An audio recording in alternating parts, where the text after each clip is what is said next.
Have you talked to him from the group for a long time? Yeah. Kind of rusty. Yeah, my name is Steve Schiffer. So I volunteer here with Gateway National Recreation Area. I was an employee of Gateway, well, out of the Park Service for 32 years. But I've come back to volunteer, especially today, because I really believe in this program. So that's why I came here on a rainy day. And so I volunteer here with the interpretive division, and I'm hoping to see you out on the weekends. I'll be coming out here myself. So if you have a little bit of knowledge about the place, and also I'll definitely be willing to help out whenever I can. So it's a pleasure to be back here, see the old faces again, and see volunteers, and I'm just looking forward to getting out there with you guys. So today, right now, one thing I want to say before I forget it, there's one thing I always like to say is you're not going to be here for confrontation, you're going to be here for education. That's really the big thing. That's kind of what it's all about. I just like to say that. It's true, and it is true. It's not what we're here for. You're not here to go, button heads. You're really here for the education component. And that's why John is why we're here today. Thank you. Yeah, so we've reached the skit portion that you were all waiting for. I will be John, the average Shorebird Ambassador. Steve will be a visitor with dogs. And these are loosely based off real interactions I've had. And they're the two biggest things I've seen out on the beach. So we're going to be doing dogs, and then Jen's going to help me with the next one, which is going to be fat tire bikes. So set the scene for you. I'm a volunteer. I've signed up to patrol North Beach. If you don't know, that's like a half-mile trail to get out there. So not always a lot of people out there and a lot of space. So Steve approaches, and I see him. He's walked a half mile up here. He's got 2 dogs with him, and I watch him enter the beach and unleash the dogs, and they tear out straight for the ocean. That's right. We were at North Beach. Yeah, North Beach. Well, we're all the way down by the water.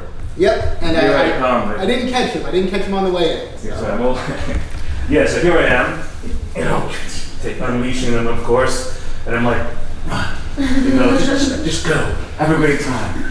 And I approach him. Excuse me, sir. Yeah. Sir? Yeah, what's up? Hi, my name is John. I'm a volunteer here patrolling the beach. I have to tell you, we don't allow dogs in the oceanside beaches past March 15th, so I'm going to have to ask you to leash your dogs and leave the beach, please. Well, why? You don't allow dogs? Yeah, we don't allow dogs. Sandy Hook is home to a lot of crucial bird species. Foremost among them is the piping plover. If you notice the fencing over there, that's actually their nesting area. And it's really critical that we keep that protected. So we need to keep the beach free of dogs.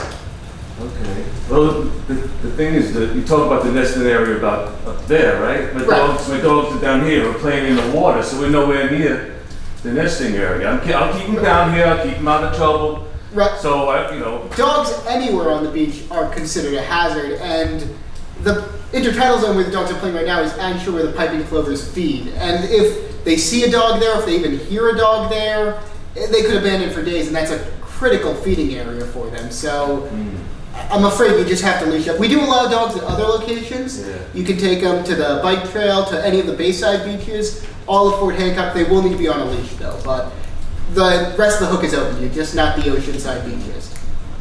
I'm beginning not to like you, to tell you the truth. But I came out here, I paid to get in, parked the car, walked all the way down to the water. Now a 20-minute walk down here. This beach is huge.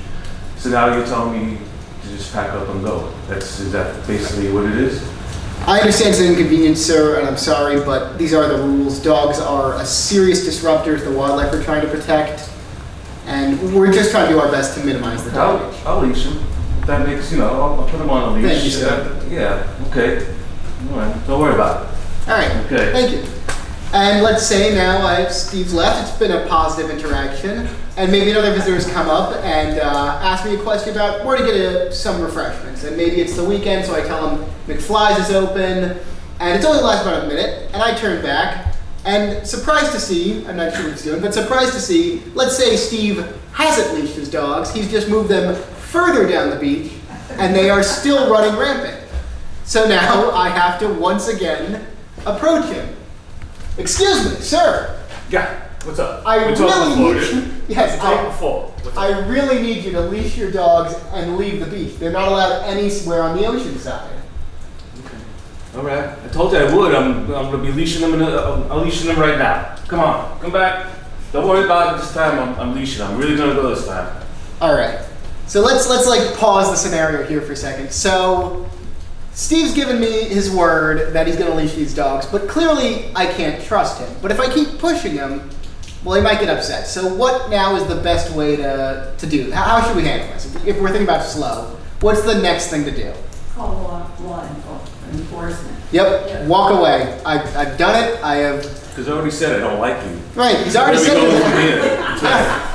Yeah. For all I know, maybe Steve's doing this on purpose. Maybe he's looking for a fight, or maybe he's just confused. Maybe he's been out in the sun too long. I don't know. But the point is, it's not our job. We have told him the rules, told him the reason for the rules. So I'll say, all right, sir, thank you for cooperating. And I'll walk a bit away, maybe walk far enough away that he doesn't see me pull out my phone, but I'll call the dispatch number, and you'll tell them that you're calling from the Sandy Hook unit, and you'll tell them where you are and what's going on. You might just say, I've got a visitor here with unleashed dogs on North Beach. He said he'd leashed them, but he's not doing it, and could you send somebody down here to just make sure that he does leash and leave the beach? And you're fine to just continue your rove somewhere else. The problem at that point has been handled. You've done everything you can. So we call that sort of the end of the scenario there. And I'll say this too, we've been emphasizing a lot about physical risk, but don't think that needs to be like the barrier to calling law enforcement.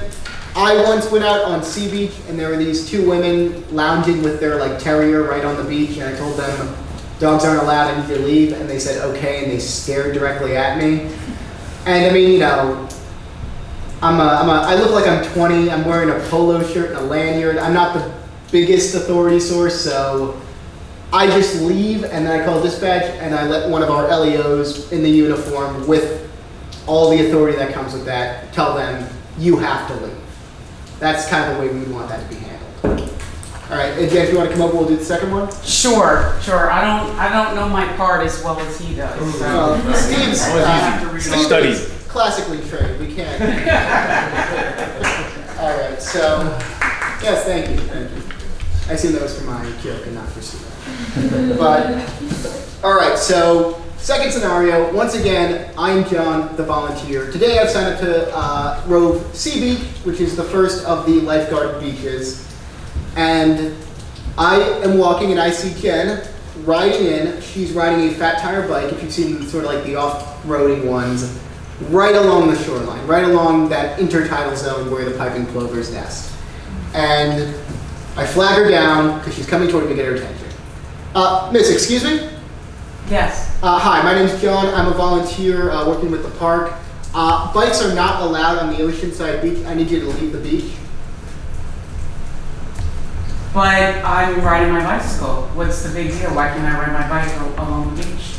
Well, we're actually trying to protect the piping plovers, the bird species that nests here. If you look over there at where the fencing is, you'll see that's their nesting grounds, and so we really try to keep people off this beach in general, especially on bikes. Okay, so what am I supposed to do? Well, we do have the bike trail here at Sandy Hook. It runs the entirety of the hook all the way up to Fort Hancock. It's a beautiful ride, you know, and it's right through the beach plaza that you can get to through the cut up there. Yeah, but I don't want to use that trail. There's too many people on it. They're doing too many other recreational things on that trail. It's not really for me. Okay, well, I understand that, but we don't allow any bikes on the beach itself. They're not allowed on the beach year-round, actually. We don't let people bike here at Sandy Hook at all on the beach. We normally just direct them to the roads or the various bike trails we do have. Okay, but I'll be careful. I mean, I'll make sure that I'm not going to hurt anyone or endanger anything. Keep my eyes out. Right, well, the birds we're actually talking about here are very, very small. They're only about 7 inches big, and they actually feed right in the area where you're riding. And if you go any further inland, you're going to be too close to their nesting ground. There's not really a compromise here. We just need you to leave the beach. They can't fly away. Well, I suppose they could, but you're a large bike and you're moving quickly right where they nest. And if they fly away, they're wasting calories that they should be gaining feeding in this area. this is really ridiculous. Like, I'm sorry, I just can't understand. I just can't understand. I feel like this is being unfair to people like me who enjoy getting out, enjoying the beaches. I'm not hurting anyone. I'm going to be out there following the rules. I'm going to look out for them. Well, you're not following the rules because the bikes aren't allowed here, and it's actually considered a conflict of recreational use. Other people want to use the beaches to swim and enjoy the beach, but you're riding your bike right where they're trying to enjoy it. So there's sort of more things at risk here. I get it, but the beach is empty. There's nobody here. It's just these tiny little birds. All right, so we'll pause the scenario again. And again, I've done pretty much all I can. I've explained the rules. I've explained the reasons for the rules. But Jen here's got an answer for everything. And we're really just not reaching, any sort of understanding. So again, going back to slow, what is the best way to handle this? Or rather, has anyone noticed that maybe there's something in slow that I haven't really done yet? We haven't walked away, right? Yeah. Well, not yet. Yeah. But you're gonna. I have two questions actually. First is about, I didn't know that bikes aren't allowed on any of the beaches. What about the Bayside? On the Bayside?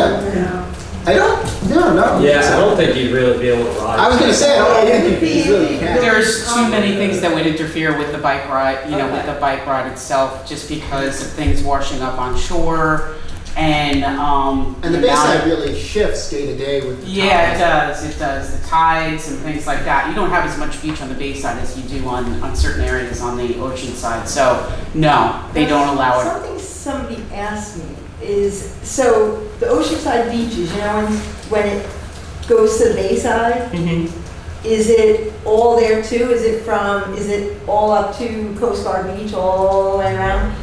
Because people were asking me if dogs could go on those beaches. Oh, like Horseshoe Cove, if dogs are allowed, like. No, when you go past North Beach, you go. Like if you were to walk down Fisherman's Trail. And Oh, if you're going into Coast Guard property, Yeah. Coast Guard property is just that, Coast Guard property. Right about before the Coast Guard property, because that's all like. I think that's Matt has the- got an answer.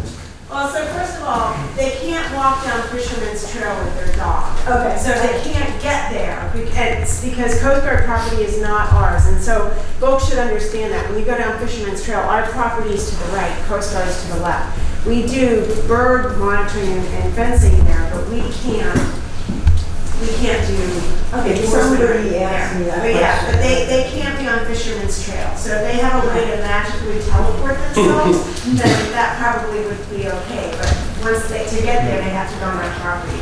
And then once you go beyond that, it becomes restricted property of the Coast Guard, and they don't allow, we have to ask permission to go within the Coast Guard base to get on their bayside. Because we've had in the past where we've had oyster catchers nests over on their bayside beaches, and they're great. They're great to work with. They always let us go in or whatever. But yeah, so the public doesn't have access to that bayside portion that is in the Coast Guard property. There's nothing up there that says you can't actually access. I run all the way there. There's no signs, Oh. there's no people, there's no. Okay, maybe I just know that. So. Yeah, but there really is nothing. Yeah, and that's good to know because we are trying to get better at informing the visitor about, what they can and can't do. I mean, They put gates up and everything so nobody could get the other way, but somebody could really, literally come right. yeah. That's actually a good point. Yeah. Well, just to let everybody know, the areas that you're gonna send folks on the Bayside is B, C, and Horseshoe Cove. Those are the 3 areas. And you had a second Yeah, I question? did. Do you recommend, like at a point where in both scenarios where you've done all you can and saying, hey, it's now my responsibility to call someone to have them come out here and talk to you, like from law enforcement. Right. Like, would you You don't recommend have doing to, that? if you Because feel that would like make them really that, I know what you're saying, because that could really just make the situation even worse by you telling them you're gonna call law enforcement. Right, because they I might don't- think that means like a ticket or something, or like a bigger Yeah. thing. It's and gonna also, elevate it. people don't typically like being told that. So we would say that when you do decide to call them, it's probably best to do it discreetly, I think, right? Maybe not like say, I'm now going Right. to call law Right, enforcement. yeah, you don't have to let Because them you're know doing it. exactly what you're doing. What's Exactly. What I used to do rather than threatening that is say, well, I just wanted to give you a heads up because law enforcement's patrolling, so if they're out here, they may write you a ticket. So you give them like an out, you're not saying, I'm gonna go call. You can then go call, and then they might write them a ticket, but it's not your fault that it happened. So if you see them again or whatever, that's a way to, now I'm your friend, I'm giving you a heads up on this rather than the one who's calling on you. That's great advice, yeah. So sometimes people will say, well, you can give me a ticket. I've heard that a lot of times. What are you gonna do? And then you say, no, I can't, and that's, it's not part of my job. But I am in contact with people who can, so it'd be easier if you just cooperate. You're not going to give them a ticket, but somebody might. And so that way you're sort of like you're like, I'm trying to tell you that if law enforcement comes out here, it could escalate. And then that way it doesn't feel like you're telling on them, sort of. Anyway, we got good questions. We got a little track, so I'll just tell you what I was looking for. It was basically, I didn't offer validation to Jeff. We were just butting heads. I said things like, oh, I understand, I get it, but I wasn't making any effort to listen to what he was saying or to try to get her to understand that, the larger point of this other than just it's against the rules. So I might try to say something like, I understand it's inconvenience, and I know that in Seabright you can bike on the beaches all you want, but here on federal land, we're just very, very particular about the species that nest here, which are unique, and that we're doing our best to protect.